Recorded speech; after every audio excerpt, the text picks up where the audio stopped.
புலியும் எறும்பும் ஒரு நாள் பசித்த புலி காட்டில் உணவு தேடிக் கொண்டிருந்தது. அப்போது அது ஒரு சிறிய எறும்பைக் கண்டது. புலி சிரித்து, "ஆட எறும்பே, உன்னை நான் ஒரு தடவையில் விழுங்கிவிட முடியும்.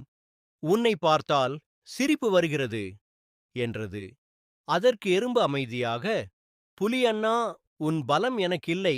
ஆனாலும் நம்மில் ஒவ்வொருவருக்கும் தனித்தனி வலிமை இருக்கிறது" என்று சொன்னது. புலி அதைக் கேட்டு, "சின்ன எறும்பு என்ன செய்யப் போகிறாய்?" என்று கிண்டலிட்டது. சில நாட்களுக்குப் பிறகு புலி தூங்கிக் கொண்டிருந்தபோது, அந்த எறும்பு புலியின் காதுக்குள் சென்று கடிக்கத் தொடங்கியது. வலியால் புலி துடித்து அலறியது. எவ்வளவு உரசியும் எவ்வளவு தலையை அடித்தாலும் எறும்பை வெளியேற்ற முடியவில்லை. அப்போது எறும்பு, "இப்போ புரிகிறதா புலி அண்ணா? யாரையும் சிறியவர் என்று குறைத்து மதிக்கக்கூடாது" என்று சொன்னதும் வெளியேறி ஓடிவிட்டது. கற்பனை மாரல்: சிறியவராக இருந்தாலும் அவர்களை இகழக்கூடாது. ஒவ்வொருவருக்கும் தனி வலிமை உண்டு.